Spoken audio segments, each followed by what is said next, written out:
주님을 사모함으로 또 말씀을 갈급함으로 나오신 여러분들을 환영하고 축복합니다. 우리 이 시간 주님 앞에 정말 전심을 다하여 영과 진리로 함께 예배했으면 좋겠습니다.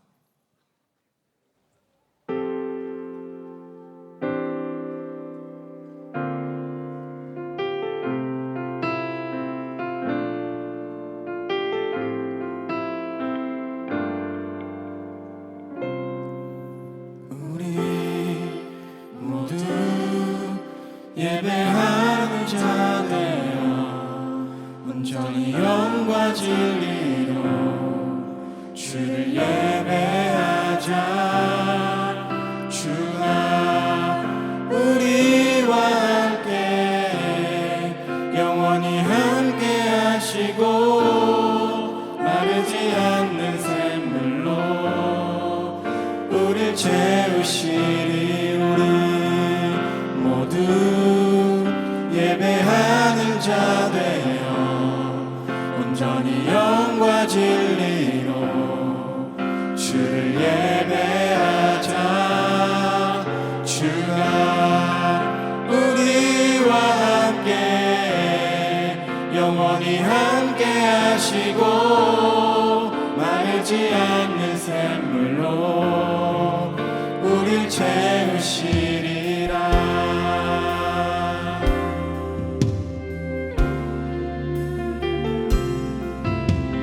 가능하신 분들은 다 함께 자리에 일어나셔서 우리 함께 주님을 찬양합시다. 우리 모두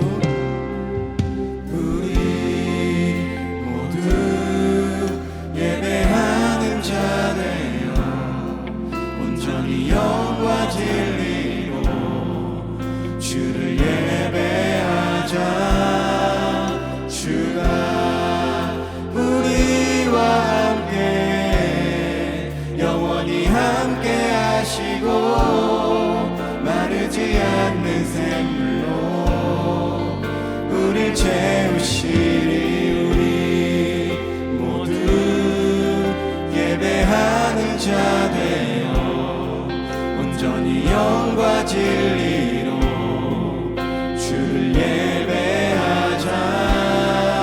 주가 우리와 함께 영원히 함께 하시고 마르지 않는 샘물로 우릴 채우시리. 우리 모두 예배하는 자 되어 온전히 영과 진리로 주를 예배하자.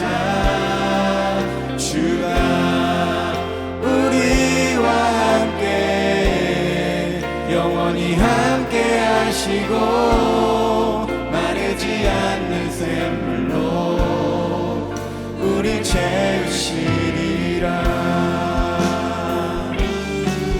우리 모두 예배하는 자 되어 온전히 영과 진리로 주를 예배하자.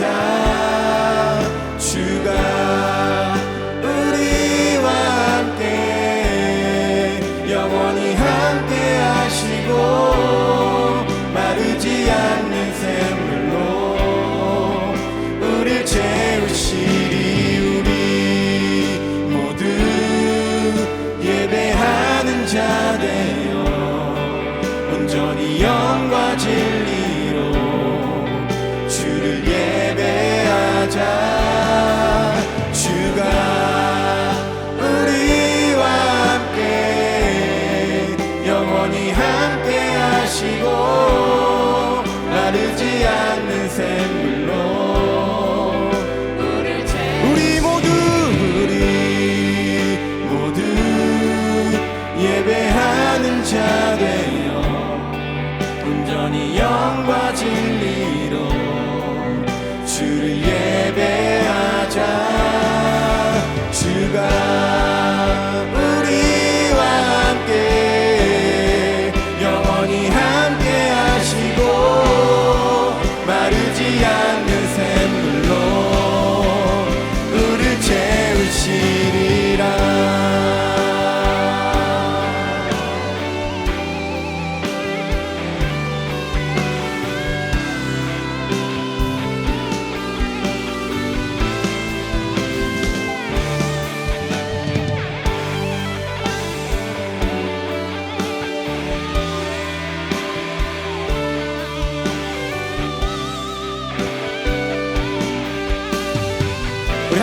합시다. 우리 모두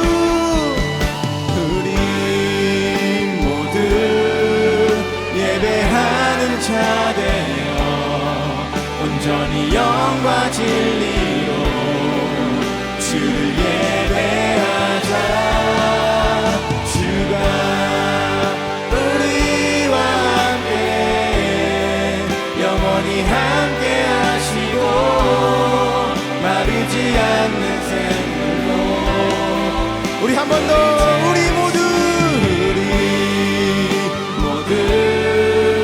예배하는 자 되어 온전히 영과 진리로 주를 예배하자. 주가 우리와 함께 영원히 함께 하시고 마르지 않는 샘물로. 우리 마지막으로 우리 모두 예배하는 자 되어 온전히 영과 진리로 주를 예배하자. 주가 우리와 함께 영원히 함께 하시고 마르지 않는 샘물로 우리를 채우시리라.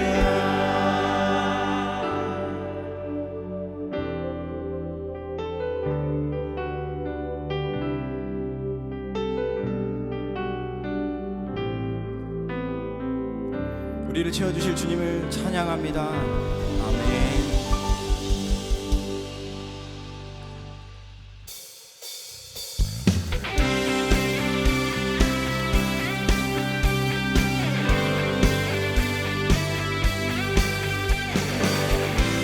우리를 통치하시고 다스리시는 그 주님을 다 함께 더욱더 찬양합시다.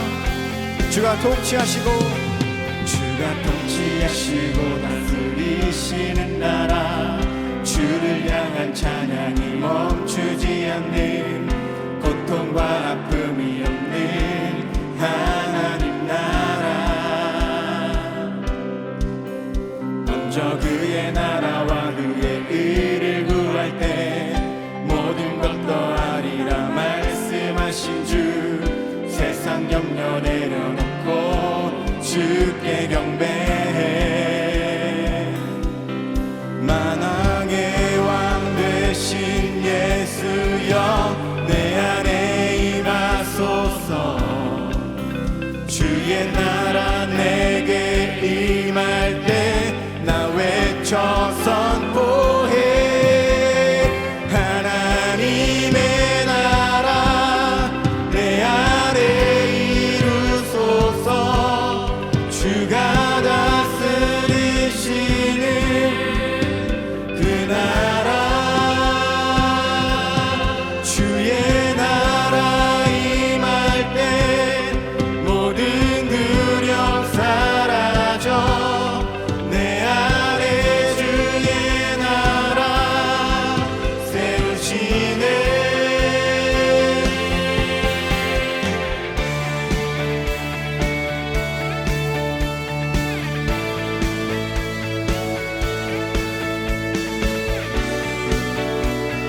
우리 다시 한번더 더욱더 힘차게 주님을 찬양합시다. 주가 통치하시고 다스리시는 주가 통치하시고 다스리시는 나라.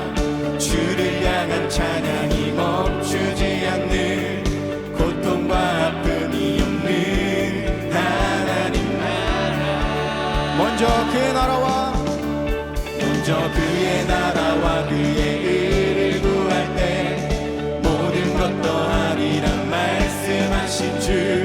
세상 염려 내려놓고 주께 경배해. 만왕의 왕 되신 예수여 내 안에 임하소서. 주의 나라 내게 임할 때 나 외쳐 선포해. 하나님의 나라 내 안에 이루소서. 주가 다스리시는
주 안에서 노래하며 우리 주 안에서 노래하며 주의 이름 찬양해 감사로 그 문에 들어가 주 이름 송축하네 진실한 찬양 안에 권능이 많이 외치세 할렐루야 손뼉치며 전능하신 주께 높이 계신 주님께 우리 여기 모인 이유 우리 맘 모아 주님을 높이 우리 한 번 더 높이 계신 주님께 높이 계신 주님께 우리 여기 모인 이유 우리 맘 모아 주님을 높이 우리 처음부터 우리 주 안에서 노래하며 우리 주 안에서 노래하며 주의 이름 찬양해 감사로 그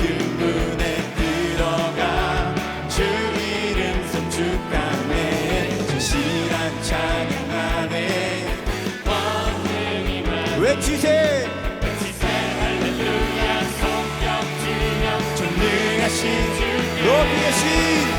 높이 계신 주님께 우리 여기 모인 이유 우리 맘 모아 주님을 우리 한 번 더 높이 계신 주님께 높이 계신 주님께 우리 여기 모인 이유 우리 맘 모아 주님을 높이는 내 안에 모든 것 내 안에 모든 것 주를 바랄 때 주의 능력 또 영광 은혜와 자비로 찬양하며 춤추세 마음 문 열어 주가 자유케 하리 우리 한 번 더 내 안에 모든 것 내 안에 모든 것 주를 바랄 때 주의 능력 또 영광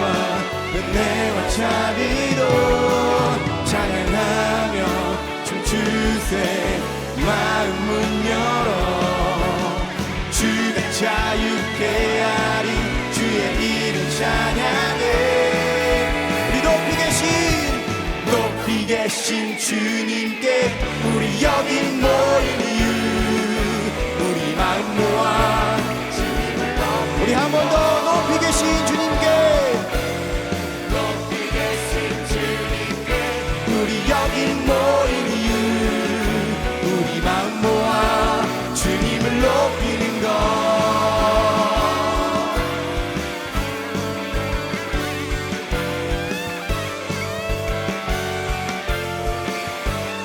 우리 높이 계신 주님께 높이 계신 주님께 높이 계신 주님께 높이 계신 주님께 우리 한 번 더 높이 계신 주님께 높이 계신 주님께 높이 계신 주님께 높이 계신 주님께 우리 높이 계신 주님께 영광의 박수 올려드립시다. 할렐루야. 아멘.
다 함께 할렐루야로 고백합시다. 할렐루야.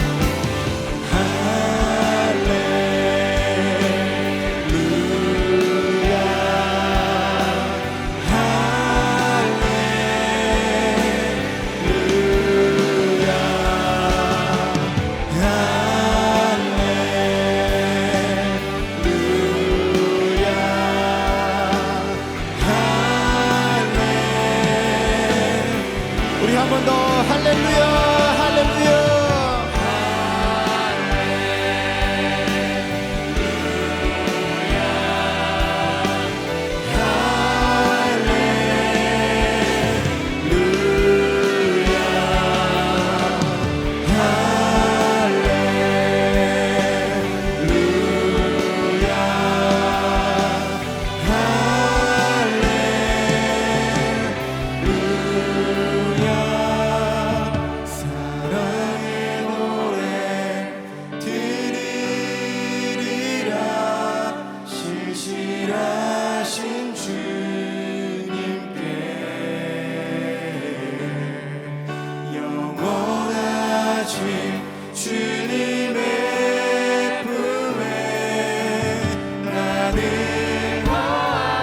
마지막으로 사랑의 노래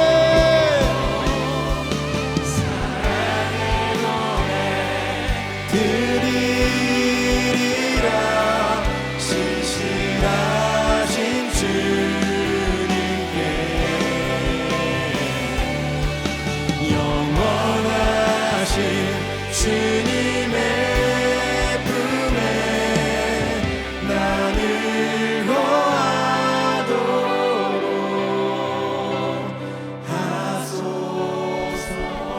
우리 영원한 생명의 주님, 그 주님을 찬양합니다. 할렐루야. 모두 자리에 앉으시겠습니다. 선하신 하나님, 기쁨의 찬양을 주님께 올려드립니다. 이 시간 사랑이신 주님의 성품을 깊이 알아가고 닮아가기를 원합니다. 이곳에 임재하시어 저희들 마음 가운데 강하게 역사하시는 하나님을 경험하게 하소서. 하나님 아버지, 한 주간 저희 삶을 하나부터 열까지 감찰하시고 보호하여 주심에 감사드립니다. 하나님의 형상대로 지으심을 받은 저희들이 매일의 삶 가운데 믿음으로 나아가기를 결단하오니 삶의 작은 부분에서도 주님 음성에 반응하도록 저희들의 귀를 열어주소서. 하나님, 우리의 삶 곳곳에 죄가 묻어 있습니다. 내가 남보다 낫다는 교만함, 게으름과 나태함, 내 이웃을 내 몸과 같이 사랑하지 못함 등 내가 내 삶의 주인 되는 순간들이 많았음을 고백합니다. 주님, 저희를 긍휼히 여겨주시고 주님과 동행하는 은혜의 자리로 다시 초청하여 주소서. 무너질지라도 말씀을 가까이 하며 기쁨으로 청년의 때를 하나님께 올려드리는 젊은이 교회가 되게 하소서. 말씀 전하시는 이영주 목사님과 예배를 섬기는 여러 손길들을 위하여 기도합니다. 지혜의 성령님께서 목사님에게 힘을 더하여 주셔서 듣는 이들에게 생명의 양식이 전해지게 하시고 몸과 마음이 병든 이들에게는 치유와 회복의 영이, 담대함이 필요한 이들에게는 주님의 일하심을 향한 신뢰와 믿음이 부어지게 하소서. 예배를 위해 섬기시는 많은 지체들과 사역자분들에게 평안을 허락하시고 감당하는 그 자리에서 하나님과 더욱 깊이 교제하게 하소서. 오늘의 예배를 통해 저희들 마음에 하늘의 거룩한 사명을 품고 주님 앞에 자신을 산 제물로 내어드리는 결단이 심어지기를 기도합니다. 이 예배를 주님 손에 올려드리오니 저희들이 사모하는 마음으로 온전히 영과 진리로 주님 바라보기를 간절히 기도합니다. 이 모든 말씀 예수 그리스도의 이름으로 기도드립니다. 아멘.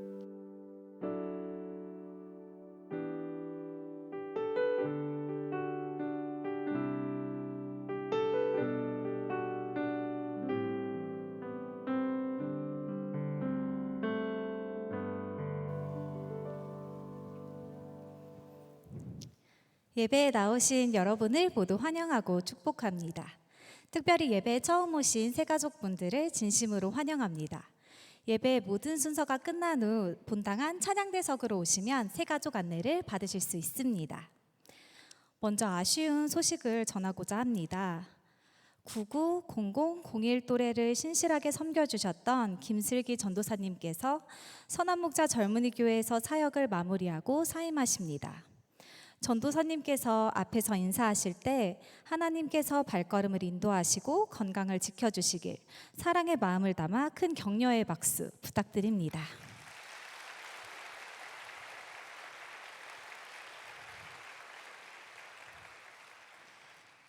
반가운 소식 또한 전해드립니다. 박성현 전도사님께서 선한목자 젊은이 교회에 새로 부임하셨습니다. 이 시간 전도사님께서 인사하실 때 사랑의 마음을 담아 큰 환영의 박수 부탁드립니다.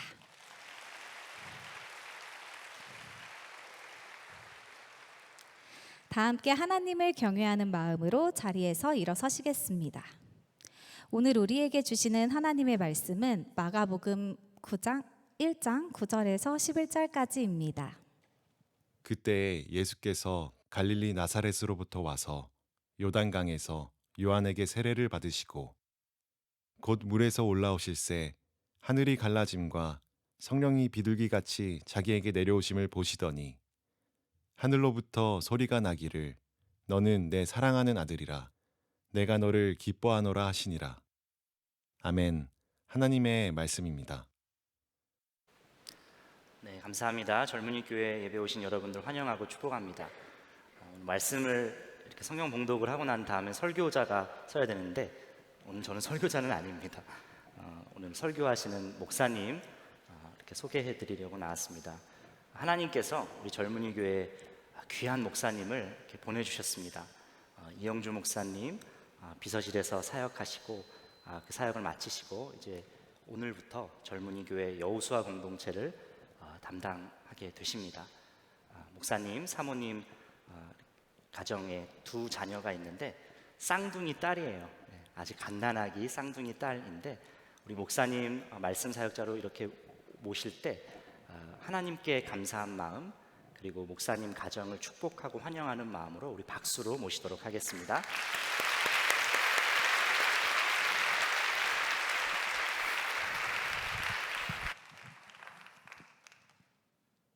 네, 만나서 반갑습니다. 저는 여우수아 공동체를 섬기게 된 이형주 목사입니다. 제가 이 자리에서 이렇게 여러분 젊은이 교회를 섬기게 되는 것이 개인적으로 굉장히 특별한 의미가 있습니다. 저는 젊은이 교회 청년 출신인데요. 2007년부터 2011년도까지 젊은이 교회에 출석하면서 너무나 특별한 제 인생에 있어서 정말 선물과 같은 시간을 보냈었습니다. 십자가 복음을 깊이 알게 되었고 예수님과의 친밀한 삶, 주님과의 동행의 삶에 눈이 열리기도 했고 또 선교를 배우고 예배를 배우고 공동체와 연합과 기도와 또 헌신에 관하여서 하나님께 훈련받고 정말 깊이 배우는 그런 시간을 보냈습니다. 젊은이 교회는 저에게 영적인 고향과 같은 곳인데요. 그러한 곳에 하나님께서 섬길 기회를 주심으로 인해서 제 안에 정말 말할 수 없는 감사와 기쁨과 영광스러운 마음이 있습니다. 그리고 또 한 가지 굉장히 특별한 의미를 갖는 것이 제가 목사 안수 받기 전에 수련 목회자 시절 2015년부터 2018년도까지 저희 교회 청소년부 고등부를 섬겼었습니다. 계산이 빠른 분들은 아마 나올 텐데 이 자리에는 우리 98또래부터 03또래까지 저와 고등부에서 함께 신앙생활했던 우리 형제 자매들입니다. 다시 만나서 너무 반갑고 그런데 마스크를 쓰고 있어서 누가 누군지 잘 못 알아보겠네요. 저는 청소년 사역을 시작했을 때 청소년 사역 경험이 하나도 없었기 때문에 정말 문외한이었습니다. 청소년 사역자들에게 내려오는 국 룰과 같은 게 있는데 청소년들에게 눈높이를 맞추라는 거예요. 그런데 저의 경우는 청소년들이 저에게 눈높이를 맞춰줬었습니다. 그래서 제가 아재 개그만 주구장창했던 것 같아요. 그런데 제가 참 한결같은 사람이어서 여전히 할 줄 아는 게 아재 개그밖에 없습니다. 그래서 참 새롭고 선한 게 없어서 미안한 마음도 있지만 제가 이곳 젊은이 교회에서 주님께서 이 공동체를 통해 저에게 은혜를 주시고 또 내 인생의 맞춤형으로 인도하셨던 그 인도하심을 깊이 누렸던 것처럼 우리 한 사람 한 사람을 친인도하신 것을 믿기 때문에 나의 부족함이나 자격 없음이나 쓸데없는 걱정을 하지 않기로 했고 저도 주님 한 분 바라보며 온전히 순종하기를 다짐하고 왔습니다. 그래서 제가 이렇게 젊은이 교회를 섬기는 것이 개인적으로 의미되고 참 특별하지만 마냥 감상에 젖어 있을 수만도 없고 또 희망찬 마음만 있거나 기쁜 마음만 들지는 않더라고요. 어느 순간 마음에 참 무거운 마음도 들고 답답한 마음도 이렇게 제 안에 들어오기 시작을 했습니다.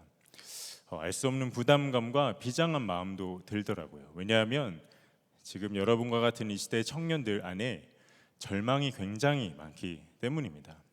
여러분 살아가는 게 참 힘드시죠? 우리 현실이 참 고됩니다. 예전에 청년 세대들은 우리는 부모 세대보다 훨씬 더 잘 살 거야, 이거를 철석같이 믿었던 세대입니다. 대학 졸업장만 있으면 직업을 쉽게 골라서 갈 수도 있고 기술이나 자격증 하나만 있어도 먹고 사는데 큰 문제가 없는 세대였죠. 그런데 지금은 달라도 너무 달라진 것 같아요. 우리는 부모 세대보다 훨씬 더 못 살게 될 거야, 이렇게 생각을 하는 세대가 되었습니다.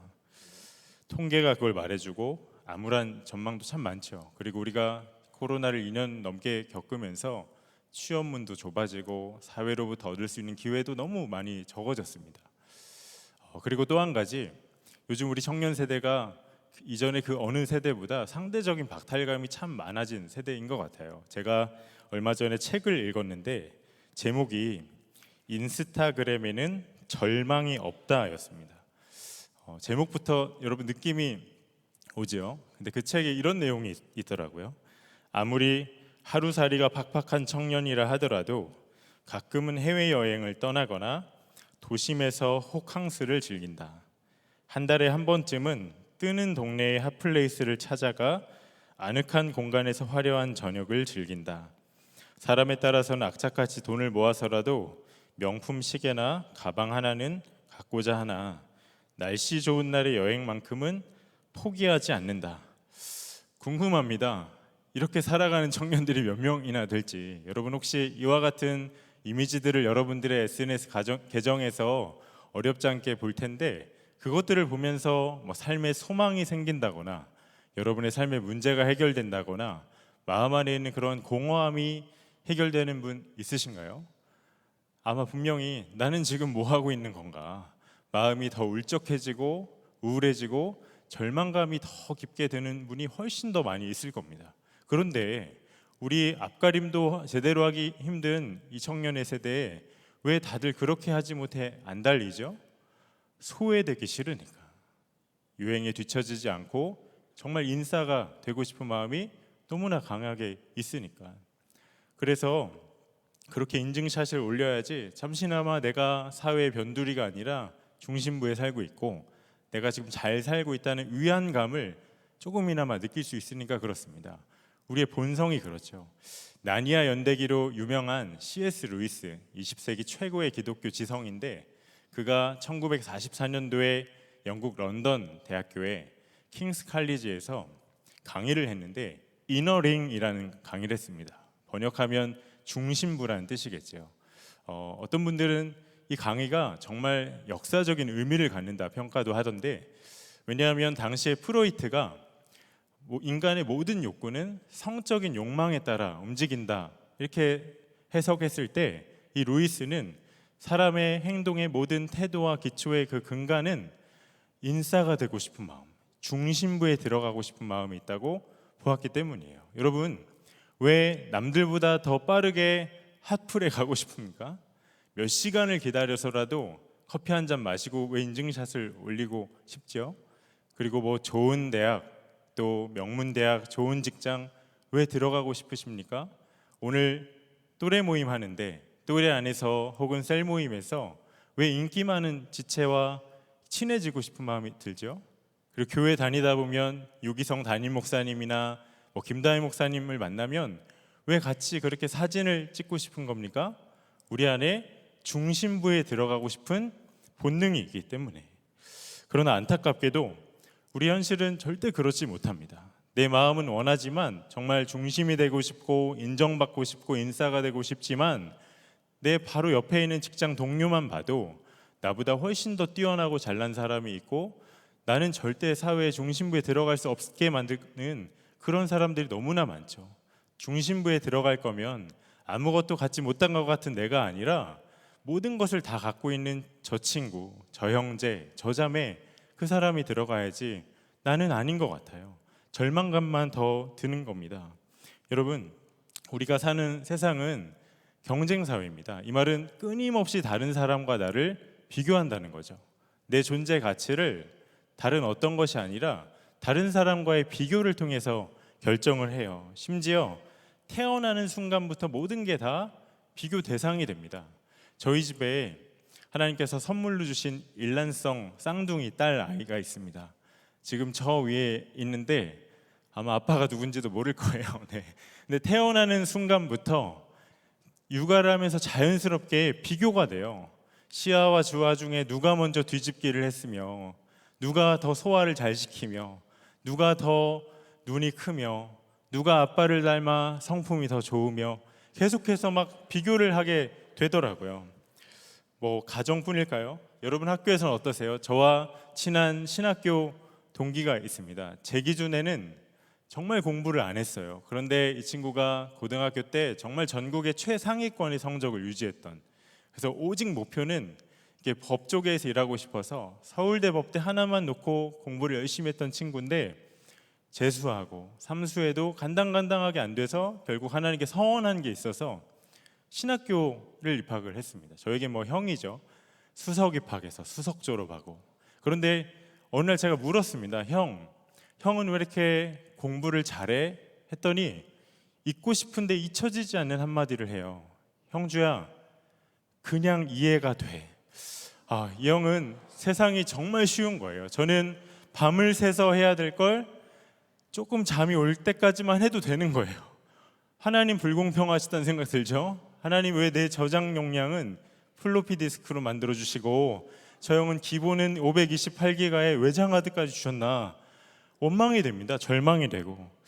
지난 여름 휴가 때 제가 어느 목사님을 배웠는데, 이분은 그분 스스로가 자기를 소개하기를 말도 되고 글도 된다 소개하시더라고요. 정말 좋은 책도 많이 쓴 훌륭한 분입니다. 그런데 그분이 운동을 잘하는 사람을 만나면 정말 본인이 할 수 있는 최고의 극찬과 응원과 마음에서 우러나온 박수를 보낼 수가 있대요. 존경심을 보낼 수 있대요. 또 음악을 잘하는 사람을 만나도 본인 안에서 가슴 정말 진심의 칭찬과 갈채를 보낼 수가 있대요. 그런데 글 잘 쓰는 사람 만나면 짜증난대요. 화가 나고. 왜? 내가 더 잘 써야 되는데 그렇지 못하니까 마음이 쓰라리고 자격지심이 드는 거죠. 여러분, 내가 비교하는 대상이 나보다 더 똑똑하고 더 성공했고 더 예쁘면, 더 잘생기면 어떻게 되죠? 우리 안에 절망감이 생깁니다. 그런데 여러분, 정말 인생의 모든 방황과 그러한 절망이 사회가 너무 살기 어려워지고 각박해졌기 때문에, 아니면 내 주변에 나보다 훨씬 뛰어나고 잘난 사람, 또 나로 열등감을 갖게 만든 사람이 많기 때문에 그런 걸까요? 아닙니다. 내가 어떤 모습이든지 하나님께 사랑받는 자녀다. 나는 하나님의 절대적인 기쁨이 되는 자녀다. 이 확신을 잃어버릴 때 그와 같은 절망이 찾아오게 되는 거예요. 여러분 어떠신가요? 나 자신 스스로의 가치를 다른 사람이 나를 어떻게 평가하고 있는지, 혹은 내 졸업장이나 내 이력서나 내 인사고과나 아니면 내가 다른 사람에 비해 어떤 직장을 다니고 있는가, 이것으로 확인하고 있는 분 있으십니까? 그렇다면 내가 어떠한 선한 뜻과 목적과 또 노력을 하며 산다 해도 하나님 앞엔 정말 미련한 삶을 살고 있는 것입니다. 나를 향한 하나님 아버지의 그 마음이 어떠한 마음이고 어떠한 시선인지를 정확히 붙드셔야 해요. 에베소서 1장 4절에 곧 창세 전에 그리스도 안에서 우리를 택하사 우리로 사랑 안에서 그 앞에 거룩하고 흠이 없게 하시려고. 여러분, 우리는 생일마다, 여러분 또래 모임 때마다 왜 태어났니 막 노래 부를 텐데, 아니에요. 태초부터 하나님이 계획하신 소중한 사람들입니다. 하나님의 형상대로 지음받은 너무나도 존귀하고 아름다운 존재가 바로 저와 여러분이라고 말씀하시는 거예요. 내가 나를 보면 부족한 거 투성이고 잘하는 것도 없는 것 같고 너무나도 절망밖에 없지만, 하나님이 나를 보실 땐 충분히 완벽한 사람들입니다. 예수님을 보실까요? 오늘 우리가 함께 읽은 본문은 마가복음입니다. 마가복음은 사복음서 중에서 독특한 것이 시작하면서부터 예수님이 어떠한 분이신지를 바로 설명하고 소개하면서 시작을 해요. 1장 1절에 하나님의 아들 예수 그리스도의 복음의 시작이라. 여러분, 예수님이 누구라고 지금 소개하죠?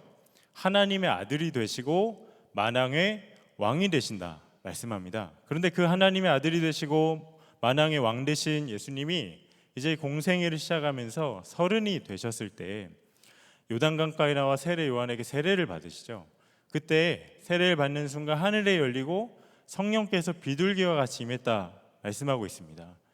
이제는 하나님 나라의 복음을 선포한 사역을 감당해야 하니 하나님께서 성령의 능력을 부어주신 것이죠. 그런데 바로 그 자리에 하늘에서 한 음성이 들렸어요.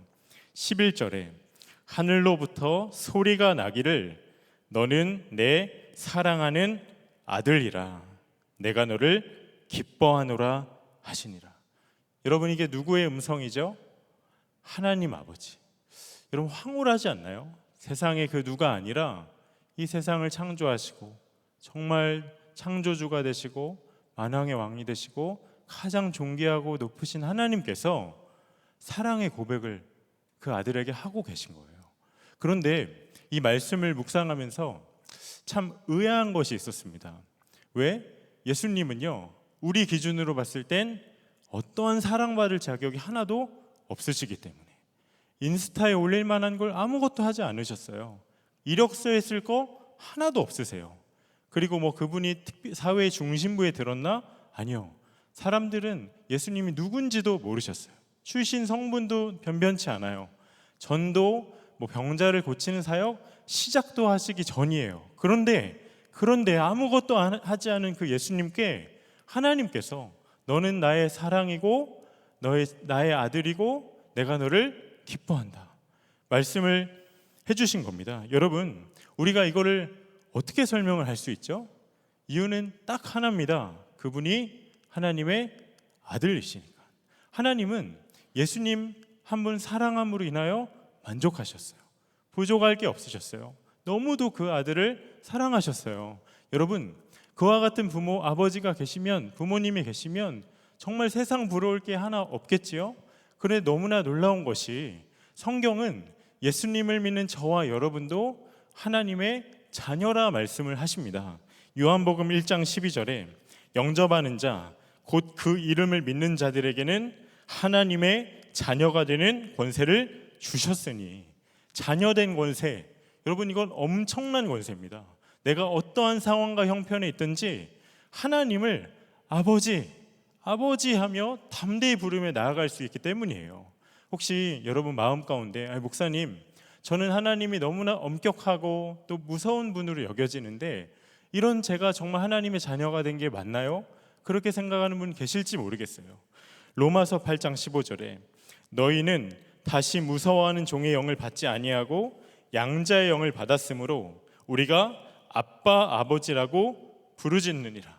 내가 하나님께 대하여 어떤 느낌, 감정, 생각을 갖고 있든지 성경은 정확하게 우리에게 말씀합니다. 하나님을 아빠 아버지라고 부를 수 있다고. 어떻게요? 우리 안에 성령께서 계시기 때문에. 예수님께서 요단강가에서 세례받을 때 비둘기같이 임하셨던 성령이 지금 우리 안에 내주하심으로 내가 하나님의 자녀인 것을 보증하시고 무엇보다 그 자녀의 사랑, 아버지의 사랑을 깊이 누리게 하신다는 것이에요. 여러분, 자녀가 누리는 사랑이 얼마나 황홀한 사랑인지 아십니까? 저희 가정이 결혼 9년 만에 하나님께서 자녀를 주셨습니다. 좀 오래 기다렸죠. 하나님께 쌍둥이 딸을 주셨는데 정말 너무나 행복하고 감사했지만 육아는 정말 전혀 다른 문제더라고요. 굉장히 고되고 피곤하기도 하고 쌍둥이다 보니까 하나이가 깨면 하나이 같이 깨기도 하고 잠을 요즘에 이하를 해서 막 함께 밤을 샐 때도 있고, 물론 저보다 아내가 더 힘들겠지만 정말 고되고 힘들 때가 많이 있습니다. 그런데 그렇다고 부모가 고생하는 걸 그 쌍둥이 딸들이 160일 된 그 갓난 아이들이 보면서 이제까지 한 번도 아빠 힘내세요, 우리가 있잖아요. 있긴 한데 뭐 그런 노래 한번 들어본 적 없고, 노래는 우리가 불러주죠. 뭐 저희가 너무 힘들어서 오늘은 아이들 빨래 내일 아침에 할까 고민할 때 자다 벌떡 일어나서 빨래를 대신 해주거나 자기들끼리 기저귀 갈아채우거나 젖병 한번 소독해 준 적 한 번도 없어요.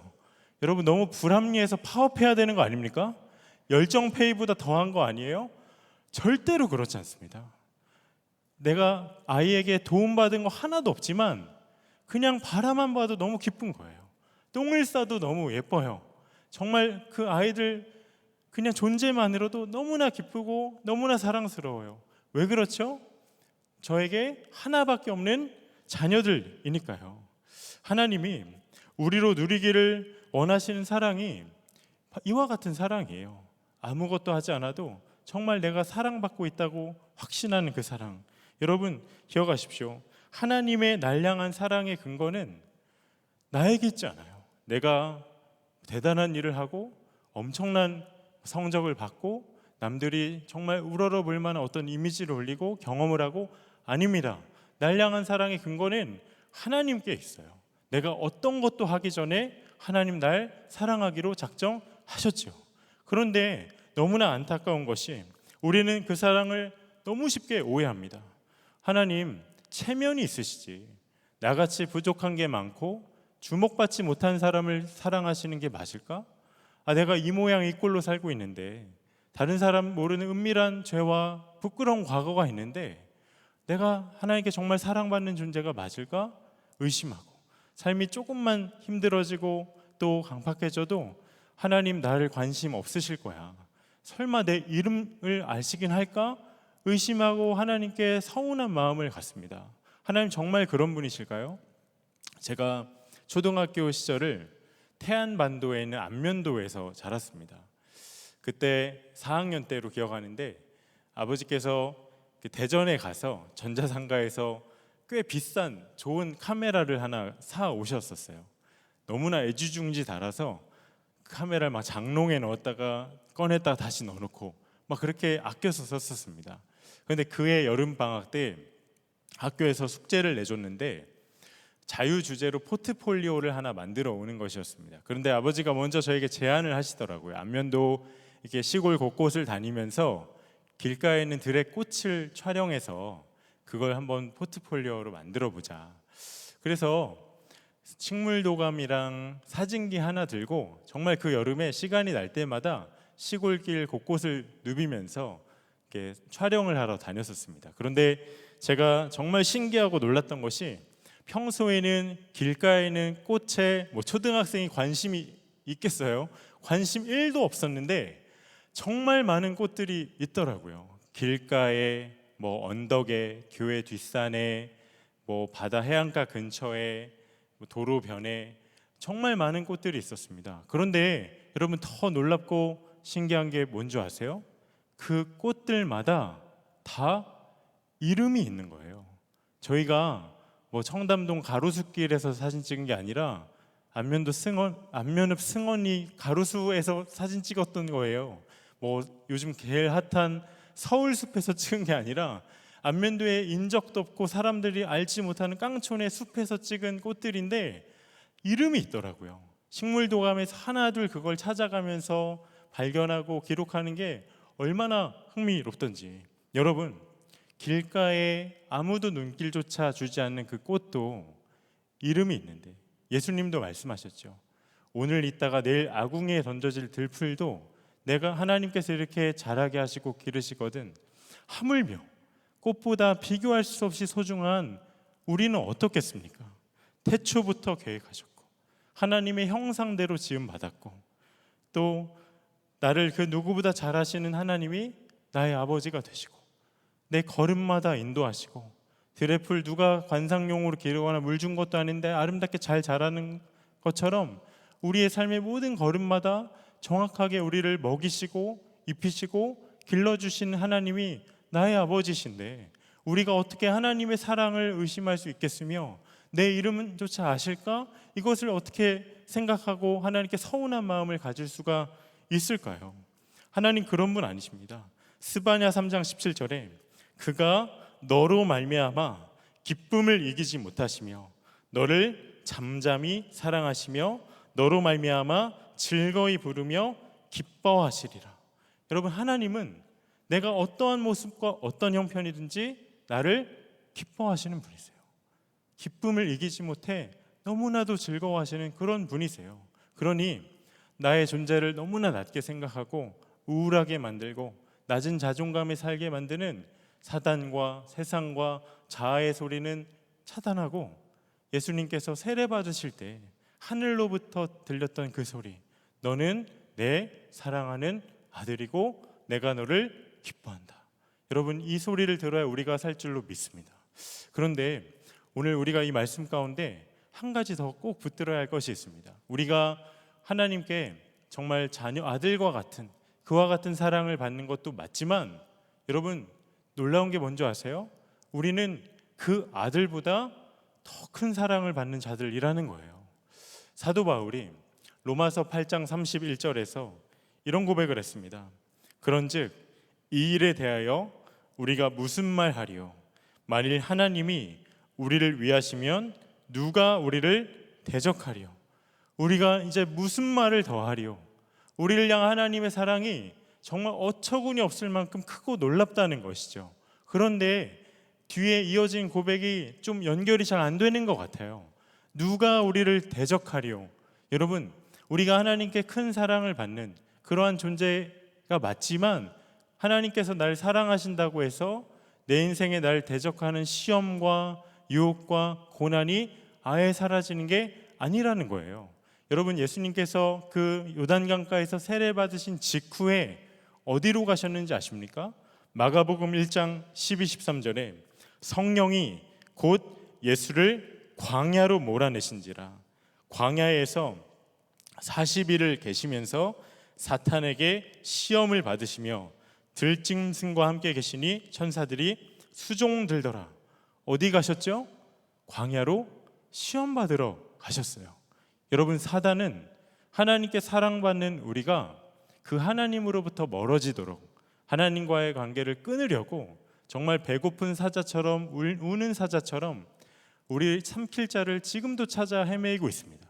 그래서 예수님께서 광야에서 시험을 받으셨던 거고, 에덴 동산에서 아담과 하와가 뱀의 유혹을 받았던 것이죠. 그럼에도 하나님 오늘도 우리를 위하시고 끝까지 격려하시고 끝까지 내 편이 되시고 그 아들보다 나를 더 사랑하신다, 이 진리는 절대로 변하지가 않습니다. 그 증거가 무엇이죠? 로마서 8장 32절에 자기 아들을 아끼지 아니하시고 우리 모든 사람을 위하여 내주시니가 어찌 그 아들과 함께 모든 것을 우리에게 주시지 아니하겠느냐. 자기 아들을 아낌없이 우리를 위해 주신 분이시기 때문이에요. 여러분, 한번 생각해 보세요. 다른 사람도 아니고 자기 하나밖에 없는 그 아들을 죄인을 위해 대신 죽게 할 사람이 상식적으로 이 세상에 어느 부모가 그렇게 할 수가 있을까요? 제가 지난 목요일에 그 특전사령부에서 있었던 기독 청년 영성 수련회라는 곳에 가서 이렇게 저녁에 말씀을 전하고 왔었습니다. 제가 아는 군목 목사님 중에 한 분이 강사님을 좀 추천해 달라고 해서 어느 분을 추천해 드렸었는데, 그분이 이제 개인 사정 때문에 못 가게 되셔서, 그러면 주최 측에서 비상회의가 열린 거죠. 그러면 언제라도 올 수 있는 시간 많은 이영주 목사라도 부르자 해서 그렇게 해서 가서 말씀을 전하고 왔어요. 뭐 땜빵인 거죠. 네, 제가 올해 몇 번 이렇게 외부에서 말씀 전할 기회가 있었는데 생각해 보니까 다 땜빵이더라고요. 강사님이 코로나 때문에 뭐 못 오시거나 개인 사정이 뭐 생기거나 코로나 때문에 일정이 바뀌어서 약속했던 분이 못 오시거나 다 땜빵이었어요. 그런데 여러분, 한번 생각해 보세요. 누군가 나에게 오늘 내일 당장 와서 그분 대신 말씀을 전해 주실 수 있겠습니까? 물으면 어떤 고민이 먼저 들까요? 달력을 보면서 일정은 될까? 내가 전할 수 있는 주제일까? 내가 그 자리에 가기에 자격이 되는 사람일까? 이런 고민이 들겠죠. 그런데 막상 가면 준비하는데 수고로움은 있겠지만 설교자가 누리는 영광과 보람도 있고 때로는 감사 인사도 들을 겁니다. 그런데 이런 생각이 들더라고요. 만약에 누군가 나에게 대신 설교해달라는 요청이 아니라 대신 죽을 수 있습니까? 물으면 어떻게 할까? 여러분 어떻게 하시겠어요? 그때도 일정표 꺼내놓고 내가 과연 일정이 될까 고민하시겠습니까? 이런지하에 거절하겠죠. 말도 안 되는 요청이니까. 그런데 이렇게 남을 대신해서 죽는 게 말도 안 된다 생각하는 저와 여러분을 위해 대신 죽어주신 분이 계세요. 누구시죠? 예수 그리스도. 왜 그러셨습니까?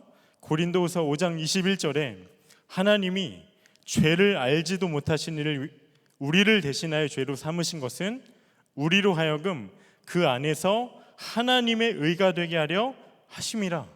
죄는 다 내가 지었는데 그분이 죄가 되셔서 나에게 쏟아져야 할 모든 죄의 진노를 십자가에서 나 대신 다 받으셨죠. 왜? 나의 의가 되어주시려고.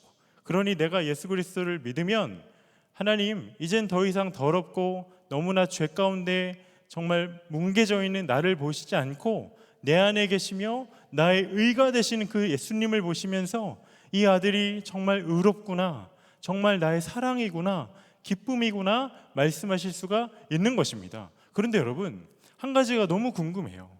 우리가 여러분 중에 어느 누가 예수님 하나님께 그 아들을 대신 좀 십자가에 못 박아달라고 뭐 메일 쓰신 분 있으세요? 요청하신 분 있으십니까? 한 사람도 없죠. 그럼 도대체 그 아들은 누가 우리를 대신해 십자가에 못 박혀 죽게 한 겁니까? 로마 병정들이었습니까? 예수님 배신했던 제자들일까요? 아니에요.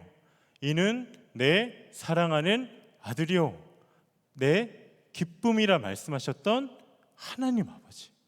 여러분 왜 하나밖에 없는 그 아들을 왜 그렇게 우리를 대신해서 십자가에 못 박혀 죽게 하신 것이죠? 이유는 딱 하나입니다. 자기 아들보다 나를 더 사랑하시니까요. 사랑 때문입니다. 그러니 여러분 십자가를 통해 우리가 확신하고 확인해야죠. 나는 정말 초라하고 볼품없는 것 같지만 나를 향한 하나님의 사랑은 완전한 사랑이구나. 여러분 이 사랑이 어떠한 절망에 있든 우리를 다시 일으켜줍니다. 제가 아는 분 중에 너무나 신실하게 청년 시기를 보냈던 분이 있어요. 그분 옆에만 가면 정말 정죄감이 느껴질 정도로 너무나도 순결해 보이고 너무나 신실하게 예수님을 사랑했던 형제였습니다. 근데 그가 군에 입대하고 근데 격오지다 보니 뭐 주일에 이렇게 교회를 잘 갈 수도 없는 상황이고 또 하필 함께 군복무를 한 동료 중에 이렇게 믿음의 동지도 없었대요. 그러다 보니 점점 영적으로 메말라가고 교회도 제때 못 가니까 점점 예수님과 멀어지죠. 그런데 여러분 군문화가 그 20대 초반에 한참 정욕이 들끓는 청년들이 모이니 많이 음란합니다. 그렇게 내무반 친구들과 동기들, 선임들이 하는 대화를 들으면서 정말 계속 영향을 받다가 세상 사람들이 짓는 똑같은 죄를 그도 짓게 되었어요. 가지 말아야 할 곳에 갔습니다. 그런데 문제는 휴가 때마다 전역을 하고서도 그 죄가 끊어지지가 않는 거예요. 전역 후에 하던 사역은 있으니 아이들을 섬기는 일을 했는데 사단은 쉼없이 참소하죠. 야, 네가 아이들 섬길 자격이 있어? 너 그 죄 지었잖아. 너 지금 다른 사람들이 모르는 그 죄 가운데 있잖아. 너가 아는 그 아이들이 그걸 알면 너한테 영혼을 맡길 수 있을 것 같아? 또 죄인이잖아. 그 사단의 참소에 마음과 믿음과 심령이 완전히 무너져요. 깊은 절망에 빠집니다. 삶의 소망이 끊기는 것만 같은 그렇게 시간이 흘러가는데 문득 이런 생각이 들더래요. 아, 내가 이 죄를 끊지 않으면 정말 내 인생은 끝나겠구나. 그때 성령께서 갑자기 불현듯 들게 하신 마음이 다른 사람은 몰라도 어머니에게만은 지나왔던 그 모든 너의 넘어짐과 부끄러운 일을 고백하라는 마음이 드는 거예요. 그런데 이것이 죽는 것보다 더 싫었대요. 왜냐하면 그 어머니는 그 아들을 끔찍하게 아끼고 사랑하셨던 어머니였기 때문에. 너무 고민이 되더랍니다. 다른 사람은 차라리 낫겠는데 엄마한테는 못할 것 같아요. 그런데 성령님이 계속해서 마음을 주시고 고백을 하지 않으면 정말 죽을 것만 같아서 용기를 내서 어머니께 고백하기로 다짐을 해요. 그런데 얼굴과 얼굴을 맞대고 고백하기엔 너무 송구스럽고 제대로 말을 못할 것 같고, 전화로 하기에도 그렇고, 그 당시 네이트온을 썼던 시대인데 직장 생활하신 어머니께 네이트온 채팅으로 이렇게 고백을 할 마음을 먹어요. 그래서 어느 날 언제 점심시간에 어머니와 약속을 해서 채팅에 만나서 그동안의 자초지종을 하나 둘 다 올렸답니다. 엄마, 나 죄인이야. 나 엄마가 생각하는 그런 아들 아니야. 나 더러워졌어. 나 정말 절망밖에 없는 사람이야. 엄마, 나 이제는 나 안 믿어도 돼. 눈물로써 올렸어요. 그런데 한참을 지나도 어머니가 아무런 채팅을 올리지 않으시는 거예요. 그런데 그러다가 어머니가 한마디 올리셨어요. 그래도 너는 내 아들이야. 그가 그 한마디에 완전히 꼬꾸라져요. 어머님은 그를 정죄하지 않으셨어요. 하나님이 나를 향한 사랑이 이와 같은 사랑이겠구나. 정말 진심 어린 회개가 터지고 깊은 절망 가운데 있던 그가 다시 일어날 수 있었습니다. 여러분, 사단은요, 밤낮 우리를 하나님께 참소할 거예요. 너는 절망이고 잘못 태어났고 너무나도 초라하고 용서받지 못할 거야. 계속해서 참소할 것입니다. 그런데요, 하나님께서는 사단에게 정말 쓸데없는 짓 하고 있다 생각할 거예요. 그리고 이렇게 말씀하실 거예요.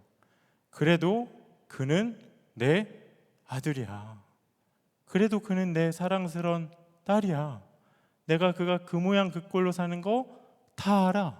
그래도 그는 내 아들만큼 의롭고 그는 내 아들보다 내가 더 사랑하는 자녀야. 여러분, 자기 아들도 아끼지 않고 사랑하신 하나님이신데, 내가 어떤 모습이든지 나를 기쁨이라 말씀하시는 하나님이신데, 여러분, 누가 나를 정죄할 수 있겠으며 그 누가 나 자신을 바라보면서 절망할 수가 있을까요? 이미 모든 것을 다 주고 시작하신 분이 하나님이신데 이 세상에 그 어떤 것을 내가 얻지 못해서 하나님께 서운한 마음을 가질 수가 있겠습니까? 하나님이 나를 독생자까지 주시면서 사랑하셨는데요. 그거 하나로 정말 충분하죠. 저는 신학교 2학년 때 예수님을 만났습니다. 근데 제가 주님을 만났던 날 밤, 그 당시 제가 코에 바이러스가 들어가서 콧등이 엄지손톱만큼 움푹 파이는 그런 사고를 겪고, 정말 저 자신이 스스로가 볼 때 너무나 초라하고 비참해 보이고 처참한 상황이었어요. 그런데 그 주님을 만났던 그날 밤, 저의 겉모습보다 더 비참한 게 있더라고요. 저의 주님 앞에서의 실상이 정말 제 겉모습과는 비교할 수 없는 절망 중의 절망인 세상에서 가장 추악한 죄 있는 것을 주님이 알게 하셨습니다.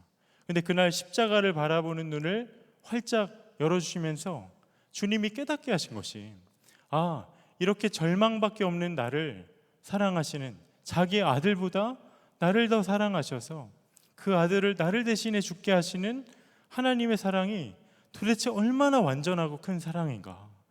어떤 사랑이기에 나를 이렇게 사랑하시나 너무나도 감격 가운데 주님을 알게 하셨어요. 저는 하나님께 사랑받으려면 제가 원하는 대학 들어가야 사랑받을 줄 알았어요. 세상의 중심부엔 들어가야지 하나님께 사랑받을 자격이 있을 줄 알았어요. 그런데 아니더라고요. 내 인생 가장 초라하고 절망이고 비참한 그때 나를 향한 하나님의 사랑을 하나님이 정말 성령 안에서 깊이 인정하고 믿게 하시는 그 눈을 열어주시더라고요. 그날 하나님께 이런 고백을 했습니다. 주님 저를 위해 죽으셨으니 저는 주님을 위해 살겠습니다. 그날 바뀐 것은 단 하나예요. 제 전부가 바뀌었습니다.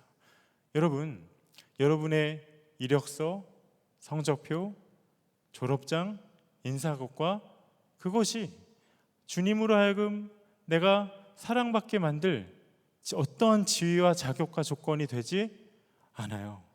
아무리 노력해도 안 돼요. 우리의 이너링 오직 하나, 예수님이십니다.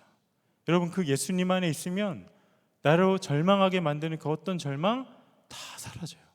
어떠한 절망도 없습니다. 오늘 우리가 성찬을 하게 됩니다. 여러분, 나를 사랑하시고 또 나를 있는 모습 그대로 기뻐하시는 그 주님, 내가 떡과 포도주를 먹고 마실 때 주님은 다시 한번 나에게 그 사랑의 고백을 하실 것이에요. 믿음으로 주 앞에 나아갈 때 이는 내 사랑하는 아들이요 내가 그를 기뻐한다 고백하시고 말씀하시고 나로 절망 가운데 다시 일으키시는 그 주님을 온전한 믿음의 눈들어 바라보시기를 바랍니다.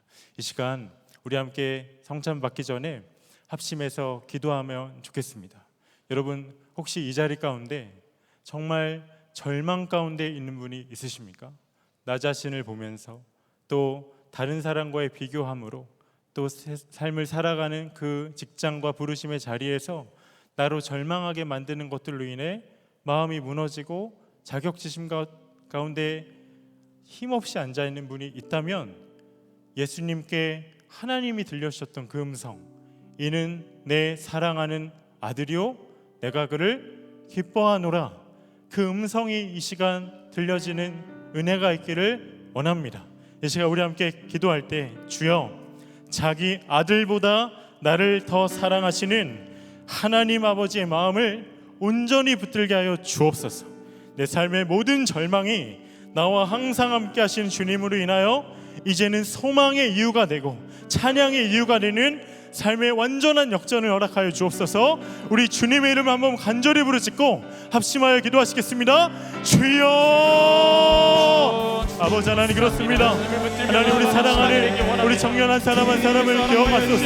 하나님, 주님 우리를 말씀하시고 우리에게 사랑한다 하시고 하나님 우리에게 놀라운 은혜를 허락하신 주님께로 나아가기를 원합니다. 하나님, 이 시간 하늘의 문을 열어주소서. 하나님 말씀하소서. 하나님 말씀하소서. 하나님 말씀하소서. 주 앞에 나아가게 하소서.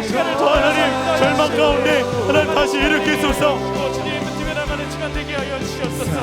주님께서 이 시간을 통하여서 역사하는 시간 되기 원합니다. 주님께서 붙들며 나가는 시간이 되기 원합니다. 주님의 명령에 따라 주님께서 허락하여 주시는 주님의 인자에 따라 주님 나아가는 시간이 되게 하여 주시옵소서. 감사합니다. 주님, 주님께서 허락하여 주시는 그 소망의 이유가 그리스도의 이름임을 저희가 고백합니다. 주님께서 이 시간을 통하여서 인도하여 주시옵소서. 주님, 이 시간을 통해서 이끌어 주실 때 주님 놀라운 성령님의 인도하신 가운데서 더욱더 나아가는 시간 되게 하여 주시옵소서. 주님 감사합니다. 주님께서 이 시간을 통하여서 이끌어 주실 것을 믿습니다.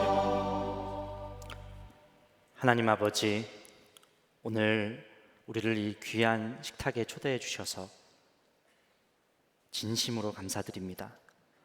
오늘 우리가 말씀에서 들었던 것처럼 이는 내 사랑하는 아들이요 기뻐하는 자라. 하나님, 주의 살과 피를 마시며 우리와 함께 하시고 우리에게 생명을 내어주신 그 십자가의 사랑이 우리 안에 분명히 고백되게 하여 주시옵소서. 주님께 이 시간을 온전히 의탁합니다. 감사드리며 예수 그리스도 이름으로 기도드립니다. 아멘.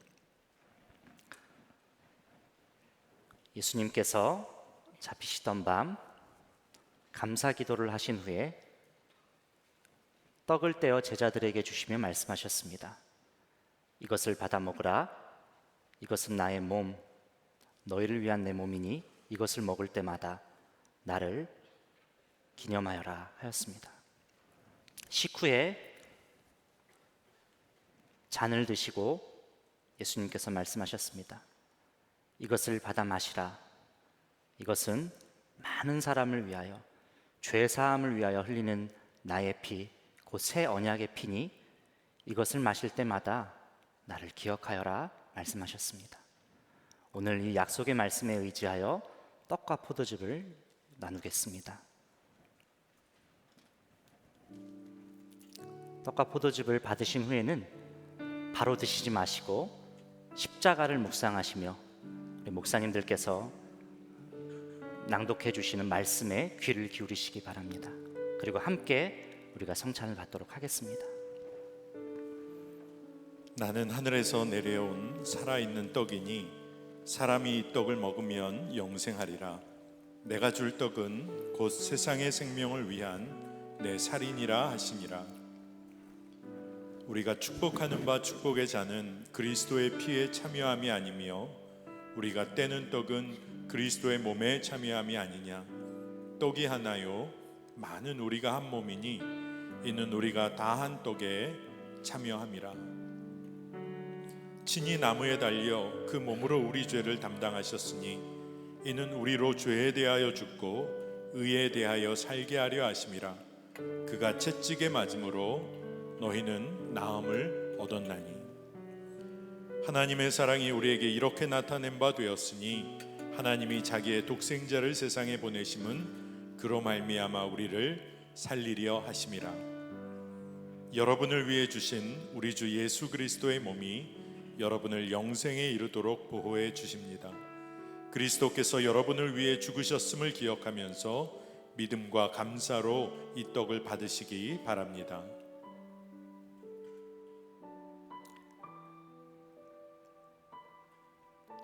이것은 여러분에게 주시는 주님의 몸입니다.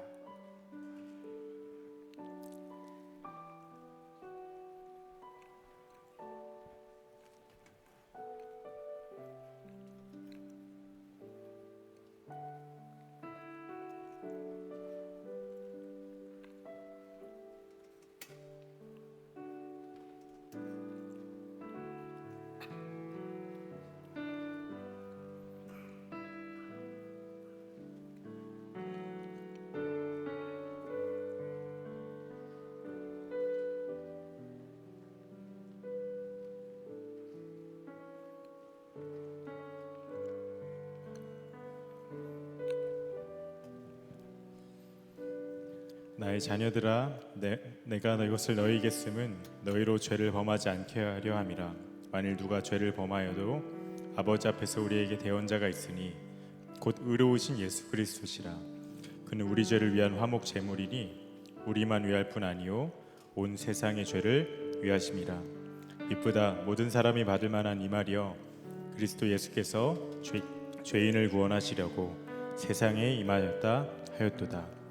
여러분을 위해 흘리신 우리 주 예수 그리스도의 피가 여러분을 영생에 이르도록 보호해 주십니다. 그리스도께서 여러분을 위해 흘리신 피를 기억하면서 믿음과 감사로 이 잔을 받으시기 바랍니다. 다 함께 받은 잔을 드시기 바랍니다. 이것은 여러분에게 주시는 주님의 피입니다. 아멘.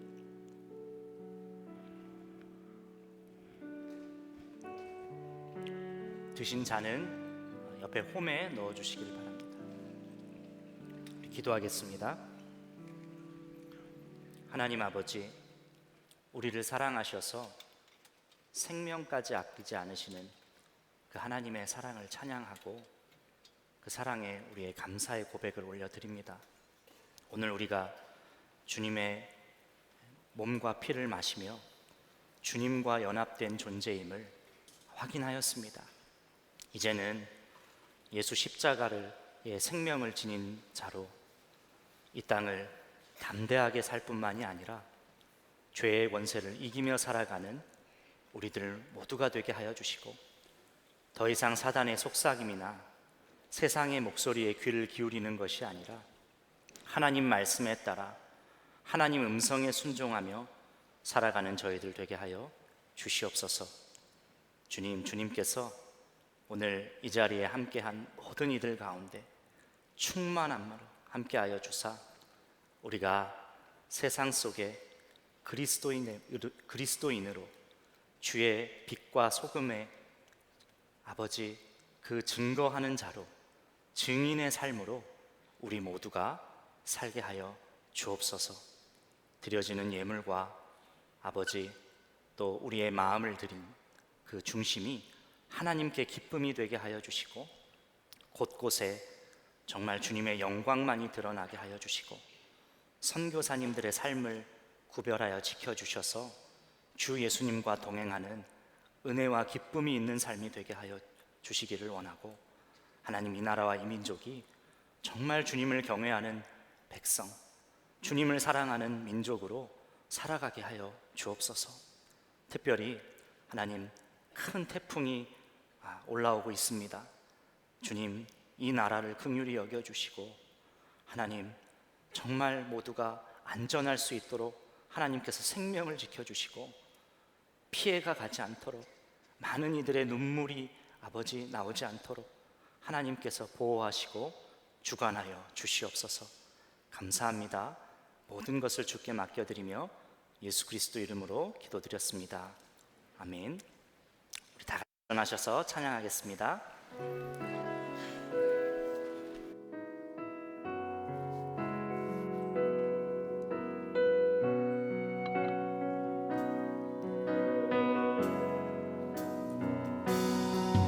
나의 사랑,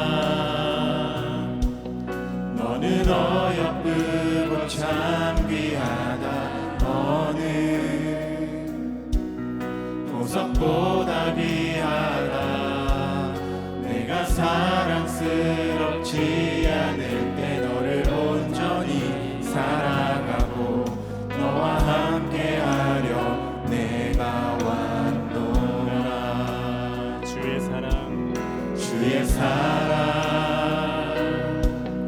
이 사랑은 결코 변치 않아. 모든 계절 돌보시네. 푸른 마르고 꽃을 시드나 주의 말씀은 신실해. 실수가 없으신 주만 바라라. 주님의 나라와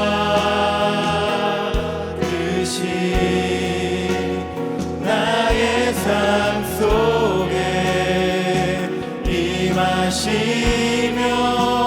주님 알기를, 주만 보기를 소망해.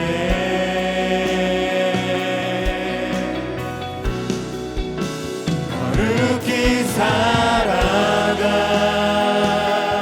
힘과 두려움 없는 믿음 주신 나의 하나님, 완전한 사랑 찬양해. 찬양하리, 찬양하리. 만군의 주 영원히 함께하시네.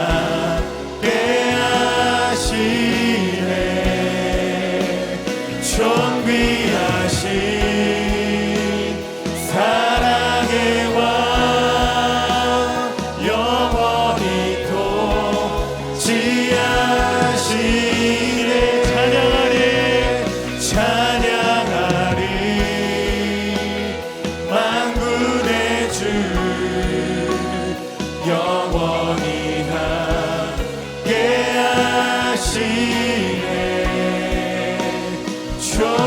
존귀하신 사랑의 왕, 영원히 통치하시네. 우리 두 손 들고 찬양하겠습니다. 주님의 나라와 뜻이 나의 삶 속에 임하시며 주님 알기를, 주만 보기를 소망해.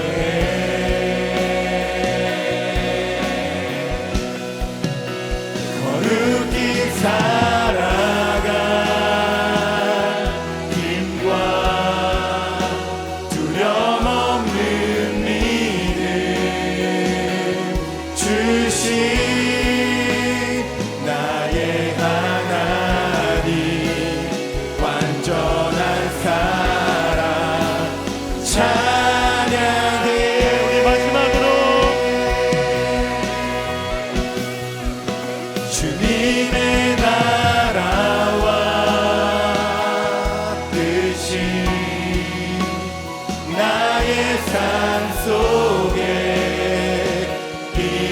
주시며 주님 알기를 주만 보기를 소망해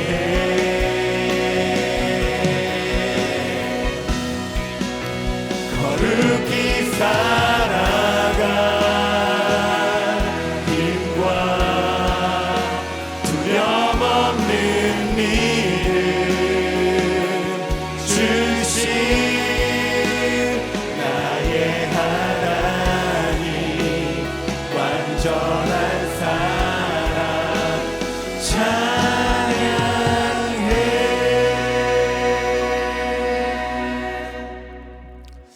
주 예수님의 은혜와 아버지 하나님의 말할 수 없는 사랑하심과 성령의 내주교통 충만하게 하심이 절망 가운데에도 너는 나의 기쁨이요 사랑이라 말씀하시는 이 자리에 있는 모든 청년들과 모든 예배한 이들 위해 충만히 함께 하시기를 축원하옵나이다.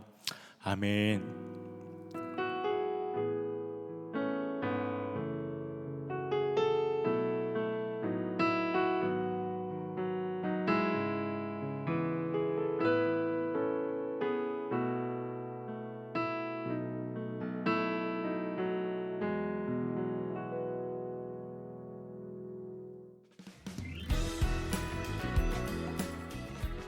선한목자 젊은이 교회 소식입니다.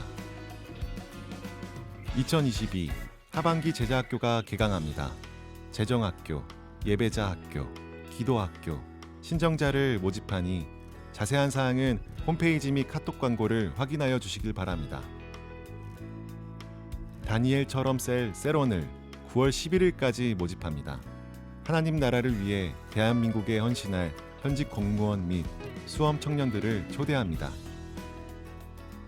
따르길 셀에서 선교 유적지 탐방을 함께할 세론을 모집합니다. 노숙자 급식과 예배를 섬기는 주목자 사역 안내입니다. 주님이 주목하시는 주목자에게 한 끼 식사를 나누어 드리는 주목자 사역이 매주 토요일 오전 6시 30분 모란역 풍생고등학교 앞에서 진행됩니다. 섬김에 동참하기 원하시는 분은 김기용 형제께 문의하시길 바랍니다. 이번 주는 또래 모임으로 모입니다. 자세한 참여 방법은 각 또래 카톡방을 참고하여 주시길 바랍니다. 선한목자 젊은이 교회를 찾아주신 새가족 여러분을 진심으로 환영합니다.